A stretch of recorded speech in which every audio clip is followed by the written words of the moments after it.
This podcast is proud to be part of the TalkSPORT Fan Network. TalkSPORT. Powered by fans.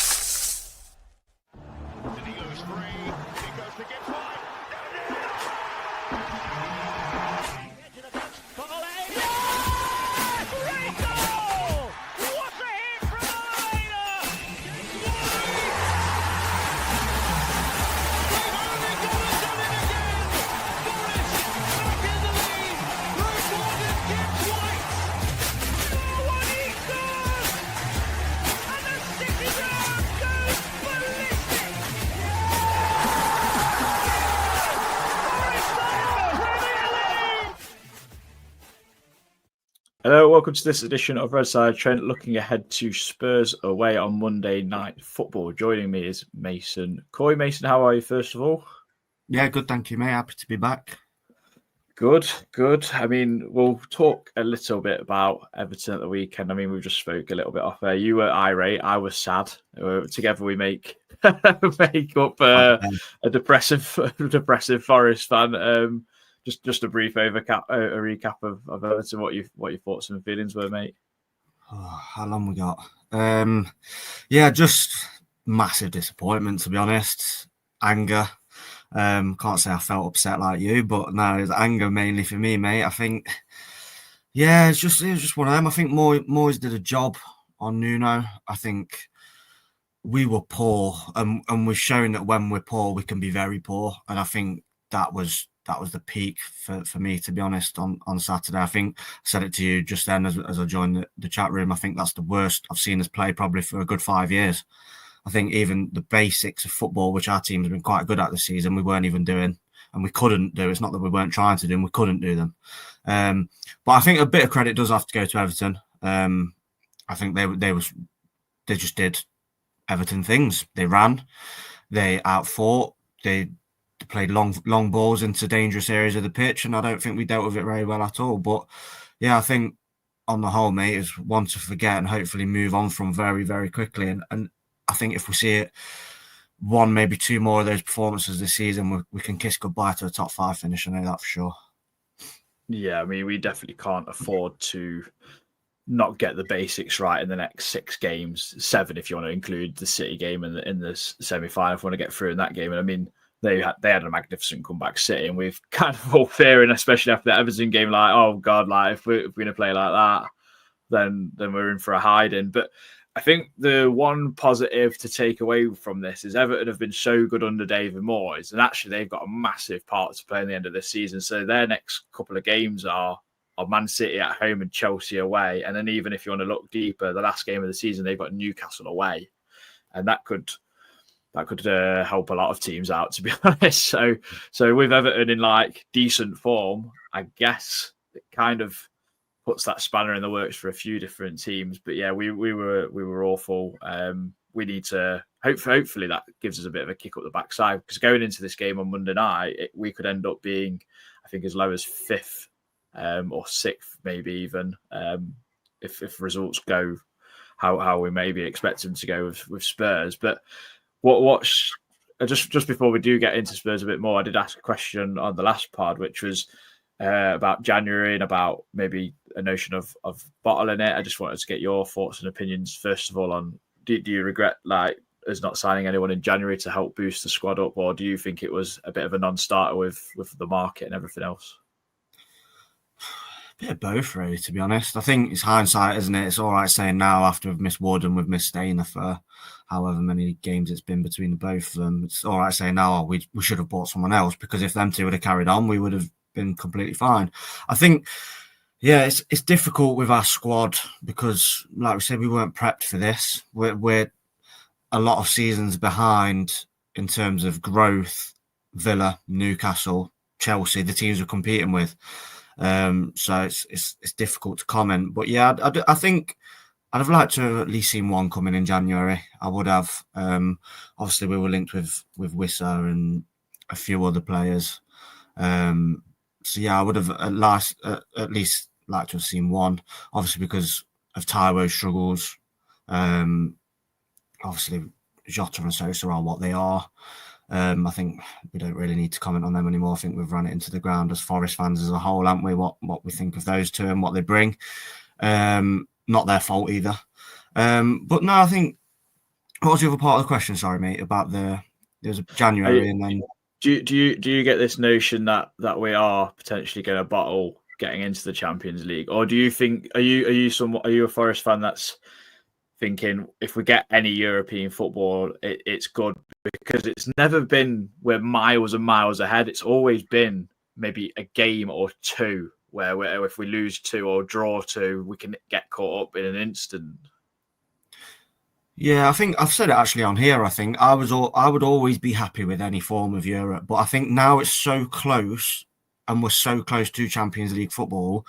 Don't get me wrong, I'd be absolutely gutted if we didn't get it, but I think once the dust has settled after that, if we came 6th or 7th, and it was Europa League or Europa Conference League, I think once the dust settled, I think we'd all be extremely happy.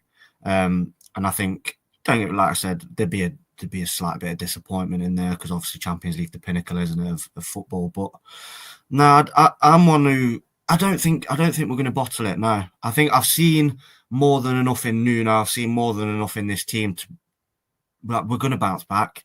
I'm not saying we're going to bounce back and thrash Spurs. I just think we're going to be in amongst it, and as long as we give ourselves a fighting chance going into that last game against Chelsea, I think you'd be silly not to back us. I really do, because of how we are at home, obviously minus the weekend. I think we're solid at home. Obviously, I think we've lost 3 times there all season, haven't we? Yeah, I think you'd be silly to write us off. I do think it would be. I don't even think it would be classed as a bottle either. It's like you said, we've always been within touching distance of at least one team. And all it takes is for them teams behind us who are far superior than us. Let's get it right. Let's put it right on paper. Villa, probably 3 seasons ahead of us. Newcastle, 3 or 4 seasons ahead of us. Chelsea are a £1 billion team, and City a City. So I genuinely think I wouldn't class it as a bottle. No, it'd be disappointing. Yeah, but there's still a bit of me that's confident as well because of what we've seen previously in the season with Nuno and bounce back ability, etc. I mean, it's going to be a fascinating run-in. I mean, I'll just quickly bring up this graphic I made up on Twitter. I mean, just for people who are audio listeners, it was a graphic I put up where there was there was 9 teams that were battling it out for basically Europe or Champions League, and if we look at like Chelsea, City, Newcastle, and Villa, who were involved with. Let me just remove that little logo. I mean, Villa have got a tough run, and they play Newcastle next week, and Newcastle play Palace in midweek. So that's fascinating because Palace have been good. I know they got beat quite comfortably in the end by City, but that's a massive fixture. I think it's a more difficult fixture than people probably make out to be. Obviously, then City are playing Villa soon as well. I know they've got Bournemouth and Fulham towards the end. So it's going to go right down to the wire, I think. Like Chelsea have got very, very difficult fixtures. They also play Newcastle in that run-in as well. So much to fight for there, Mason. I mean, it could be anyone's game, but who would you... I'm going to put you on the spot a bit. Like, who do you expect to get in there if we're in there as well? Who do the other 2 spaces go to, do you think? I think, to be honest, I've always said for the last few weeks, I've said it's Villa and Newcastle who are scaring me, not Chelsea and City. But I think City have just got that know-how, haven't they? So I think it'll be Newcastle and City. Newcastle are flying at the moment. I don't think anyone's going to stop them. I think, to be honest, if you look at the games, I think we ought to be praying and hoping for a Man City and Newcastle to beat Villa. I think that will do us the world of good. Villa have got that horrible block of 4 games, and I think after that, if they're within touching distance, obviously they've got Europe as well. I know they're 3-1 down and they've only got the second leg, but it's still going to be a tough game for them, and it's an extra 90 minutes played, potentially 120 minutes played over us again. They've got a better squad, but I think judge Villa after them 4 games. If they're still within touching distance, then fair play. That's just my view. I'm not downplaying Villa by any means because, like I said before, I think they're a very good team. But yeah, I think Newcastle and City are dead certs for me. and then I think it's going to be us. I think we've got it in us. Well, there's us, Chelsea, and probably Villa, I guess, fighting out for that last spot. So yeah. I mean, at least we're in the right end of the table in those conversations. It's better than the last 2 seasons, isn't it? Right, we're going to look into Tottenham. I mean, I'm just going to let everyone be on the curtain. We are recording this before Tottenham's game against Frankfurt on Thursday night, so we don't know what the scope of their team's going to be. We don't know what the result of that game's going to be, obviously. And I mean, there's a lot of talk amongst, I mean, my circle of people who do this podcast, Mason. I mean, me, you, Danny, and Reese, and our other group chat have not actually had this conversation. So it's really interesting to see what you think. But if Tottenham lose to Frankfurt, do you think Ange Postecoglou will be in the dugout for that game on Monday night when we play them? Oh, it's tough because they've kept him for this long now. I'd say yes. I'd say yes. Purely based off just I can't see them doing it in the space, a turnover in the space of that amount of time. I think don't get me wrong, if they lost to Frankfurt and then they played us and lost, I think he'd be gone. I think he would be gone, and I think they'd just give it to Ryan Mason or whoever else is available till the end of the season and just build from that and go again in the summer. But I'd say yeah, he will be. Don't know whether that's wishful thinking either, but yeah, I would say he will be. Yeah. I mean, Christian's really hoping he is because he thinks he's awful personally. But I mean, it's funny because if West Ham and Wolves both win, Tottenham could be 17th by the time we play them, which is actually hilarious when you think about it. It's absolutely mental that luckily like Ipswich, Southampton, and Leicester have been so poor this season, but to see Tottenham that low is like something you'd see like in fantasy world, really. I mean, what have you made of them this season? Because they have had a lot of injuries this year, and I think that a lot of their supporters will point to that, like the loss of like Van der Ven, Ramiro. I think Solanke's been injured for a period of time. They've had like no fullbacks. I mean, Jed Spencer's like actually had a breakout season in terms of being a Premier League player because of players being injured, and they've actually realised he's actually quite good. No matter how much of a knob he could probably be off the football pitch, but he's actually a very good footballer. So, what have you made of their season so far? Because it's been horrible, really. I'd say. Yeah, I think it's been a horror show, hasn't it? To be honest, I think the only saving grace has been their European run, which hasn't even been as straightforward as say Man United's has been, because they're the two at the minute, aren't they? That are down there and struggling. Yeah, Spurs have been awful, to be honest with you. To be honest, I think I've seen quite a few of their games, and I think one of the best times I've seen them play was when they came to play against us. I thought they weren't actually bad that day. I thought they moved the ball quite well, but they just didn't have anything going through the middle. I thought Solanke was quite poor. Kulusevski was quite poor that day. So yeah, I think they're just a bit of a meh team. I think they're nothing to worry about. Because let's put it this way, if it was another team sat in 17th who weren't the big six, we look at this as an away game that needs to be 3 points. Just because it's Spurs, it's like Man U the other week at home. People were thinking, "Oh no, it's Man U." Look at the table. If that was another team sat there, you wouldn't fear them. So why should we be going to London fearing them? I don't think we should. But yeah, they've been awful. Yeah, they've had trouble with injuries, but name me a team that hasn't. Do you know what I mean? Everyone almost has. We probably had the best run of injuries in the league, I think. But even we've had Wood, Aina, a couple of other injuries recently. So yeah, I think they've spent a lot of money. They're getting players on loan from Bayern Munich in January. They can't moan. They literally can't. I think they've got to look within, and I think that book stops with Ange. To be honest, I think Christian's right of his opinion on him, because I think he's poor as well. To be honest, his tactics worked against Ross County and teams like that, but it's completely different doing it in the Premier League. Good to hear other Scottish teams other than St Mirren and St Johnstone and whatnot. But yeah, I think when Spurs first got him, I think they probably thought, "Oh wow, he's exciting because he's very gun-ho, sticks to his principles, says mate a lot, and has got this kind of arrogance about him, which you kind of want in a manager sometimes. But I also think it's tactical naivety as well, because he's played this high line throughout the whole entirety of his Spurs reign with players that aren't centre halves and aren't fullbacks. Like I feel so sorry for Archie Gray this season, because he's such a talent, and he's not even been able to play central midfield throughout his Spurs career at all. It's like just thrown him under the bus completely a lot of the time this season. I feel so sorry for him. But if I think it will benefit us if Spurs beat Frankfurt, because then I think they're all their eggs in one basket really for that European charge. I think that helps us, because I think then they'll probably rotate a little bit more against themselves to keep players kind of fit and healthy.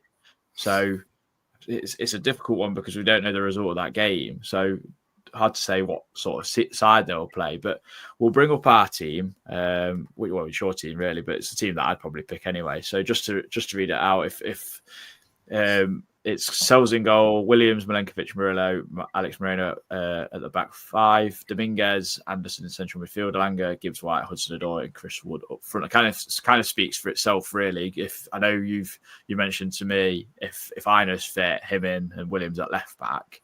Yeah. This is kind of like this is probably our strongest side, isn't it? I think it kind of picks itself, unfortunately, because other players haven't been given the opportunity, haven't kind of put themselves in the form window to get picked either, because Nuno, I don't know if he's got like a trust thing. I don't know what you think about that, but this is our strongest side, isn't it? Oh yeah, 100%. Yeah, obviously minus Aina. I think this has to be the team going forward, to be honest. I think it has to be. You could argue that Nuno will have half an eye on City, and he'll take Dominguez out and put Yates in, obviously, because Yates is banned. So it'd rest Dominguez a little bit, because he has quite a pivotal role to play in the team, whether we go to a 4 in midfield or whether he sticks to this formation that's on screen now. But yeah, I think this has to be the one going forward. Elanga's had enough of a rest now. We played half an hour at the weekend as well. We've got another week from recording now today to the game as well. So I think everyone should be fully rested and raring to go. Yeah, I think this is the one. I think that's our best midfield three. I think that has to be the one that goes forward. Obviously minus Alex Moreno. I think that's our best defensive line as well. I think that's been proved over the season. I think it's difficult to even speak anymore, and it speaks for itself. It's nice to see that Wood got good amount of minutes into his legs on Saturday as well, because he was non-existent, but he still was working tirelessly off the ball, which we've become accustomed to with Wood. Didn't really have a proper chance anyway. So it'll be nice to see him against Spurs after he's had that amount of minutes under his belt.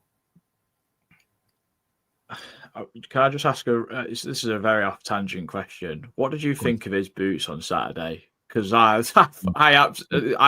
detest yellow boots. They're not really a Christmas vibe. I'm just like, no, you stick to black boots, pal. That's what serves you best. They're not really a Christmas vibe, were they? I seen it when he walked out the tunnel, because he walked out quite early on, and I looked and I thought, is it okay? Like bright yellow boots for Chris Wood. Yeah, they're not really. That's probably why he didn't score, to be honest, mate. But yeah, not a Chris Wood vibe, are they then? Absolutely not. I mean, would you? I know it's been like our blueprint for the entire season of basically low block. I think that kind of this goes hand in hand with how Spurs play with that high line. I think Anthony Elanga is so pivotal in this game, as he was in the reverse fixture when he broke through and ended up burning a Doji. I think it was a doggy, however you say his name, and then put it past Fraser Forster that night. I mean, it's going to be a bit of a different proposition with Spurs, because there will be a bit more full strength. Van der Ven's back, Ramiro's back. I mean, but like we say, you don't know what kind of team they're going to play because we don't know the result. Who do you kind of look at in this team other than Elanga that has to have a good game basically for us to get a good result on Monday night? Say the fullbacks, mate. I think it's the fullbacks, especially if it is Moreno. I thought he was poor Saturday. I think that's say it for what it is. I think he was pretty poor. You give him a bit of benefit of the doubt, because obviously he hasn't played. He needs a bit of consistency, especially for Wembley, because Nico's banned.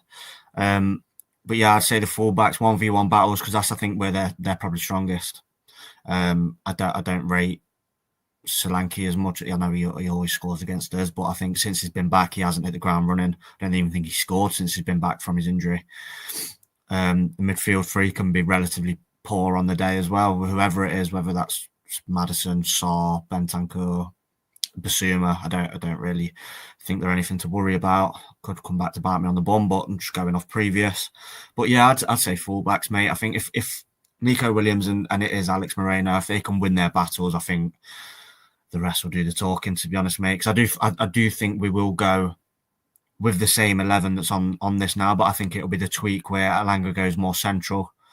Dominguez will probably help either side fullback, whatever side he veers off to, because, like I said, that's where I think they're strongest. Whether it's Kulusevski, whether it's Son, whether it's Johnson, Tell, I think they're the ones that, if we can win them battles there, I think our game plan, and like you say, their high line, I think it's going to be a pretty simple, straightforward tactical game for Nuno, to be honest. I was watching their highlights against Wolves, because you kind of look at it, you go 4-2, bloody hell, what's happened? And like a lot of chances and quite a few of the goals that Wolves ended up scoring were through basically errors. Like Vicario giving the ball away, and Strand Larsen should score while he's on the floor, basically. I think the miscommunication of him deflecting the ball into Jed Spence for the goal. Cunha's goal is he nicks the ball in a situation which isn't really, there's nothing to really worry about there, similar to the goal we gave away on Saturday in a sense.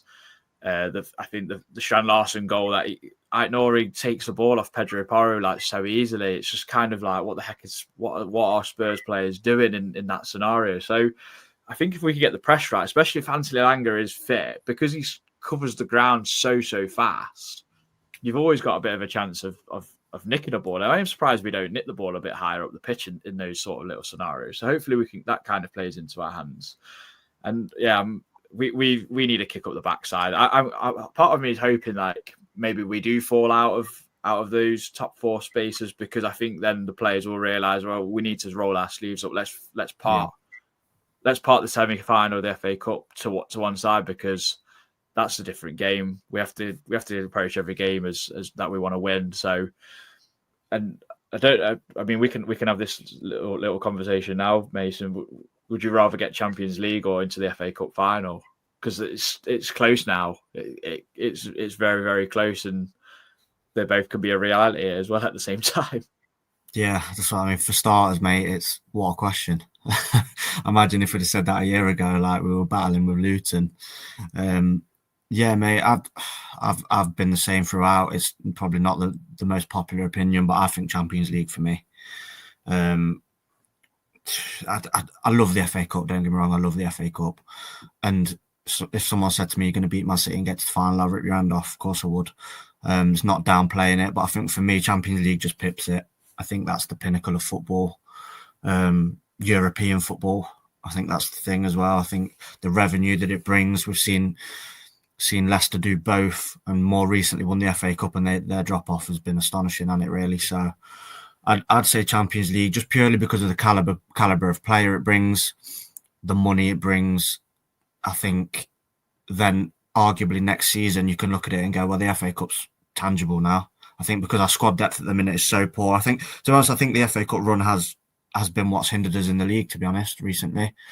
Players are stretched, they look tired. I mean, Man U was astonishing for me.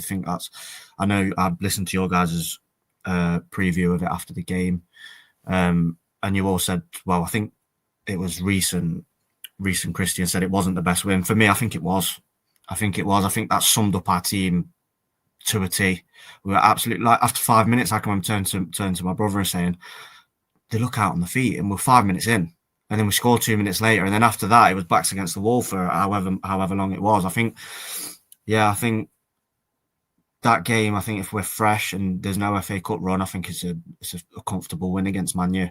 They were better on the night than what they have been and what they showed yesterday, especially against Newcastle. But yeah, I think I'd go Champions League all day long, mate. And like I say, I don't think that's very popular because I'm younger than you guys who do the pod. and to my generation, if you said, "Wow, I won the FA Cup," I think a lot of people, especially little bit younger than me as well, shrug their shoulders. So great, because it as much as we don't want to admit it, it has lost its touch. If it was that important, would Liverpool have put out the team they did against Plymouth? No, they wouldn't have. If it was that important, would we have made 11 changes away at Exeter and at home against Ipswich? We made quite a few. No, we wouldn't, because it's one of them. If you're out, it's all right. We can focus on the league now. You never say if you lose a few Premier League games, you never go, "Oh, it's all right. We'll focus on the FA Cup now." You never do. It's You'll focus on the European competition, which if you ask Spurs at the start of the season, would you rather win the FA Cup or the Europa League, which isn't even the pinnacle of European football? They'd say Europa League, 100%. Yeah, I mean, I tend to agree with you in a sense, because you look at, we played 120 minutes against Brighton and penalties, and then that's cost us Olarina and that, and then it costed us Tyro Wundy, because mind you, he didn't even play as many minutes, and he got injured against Man U. So I mean, he's that's a different subject altogether. But for me, he's done at our club, to be honest. Tyro Wundy, unfortunately, as much as it kills me to say, because I do like him. But yeah, I'm getting off topic. But no, yeah, difficult conversation. But I think I tend to agree with you in a sense. I think if someone says to me, "You'll lose against City, but it's a valiant effort," sort of thing, and then you get Champions League, I'd rip your hand off as well. I think the one thing that concerns me, and it keeps going in my head, is it's the ability to keep this squad together and add to it if you get in the Champions League. The talk of Gibbs White and Murillo kind of is null and void, because I think they will think we've been part of this squad that struggled. It'd be great to see them in the Champions League and be part of that, because they've got us there. And then I think also you still keep their value, and it probably goes up a little bit more because the reputation goes up, etc., etc. They have that experience, the players you can bring in, the money that it's going to help with the stadium, the facilities, probably the squad. It's like life-changing money, really, for a football team. So yeah, and then obviously the romanticism of bringing back European football back on Trent's side would be unbelievable, really. Days and nights we'd never ever thought we'd ever see. So that's for me is something that I think you can't not try and get to, especially it might be this could be a one-off season for us. You never know. But what's your score prediction for Tottenham, Mason? I think we're going to be okay. I think we're going to bounce back, and I'm going to go 1-0 Forest. I think we're going to see a typical Nuno performance, and I think it's going to be comfortable. I know 1-0 is never comfortable, but I think we're going to be back to our best. God, I hope so. I mean, I'm making the trip to Tottenham Hotspurs Stadium, or White Hart Lane, whatever you want to call it these days. So yeah, no, I'm hoping for a result. I just want a result. If we get a draw, I'll be happy. A win would be an absolute bonus for me. So yeah, any points on the board is good for us, especially away from home in the Premier League. It's always difficult, as we know. But thank you very much for joining us on the pod, Mason. Hope you've enjoyed it. Yeah, thank you for having me. No worries. If anyone's enjoyed it, drop us a like, subscribe. It's all for free. We'll see you in the next one when we review the Spurs game probably on Tuesday. Until then, come on, your Reds.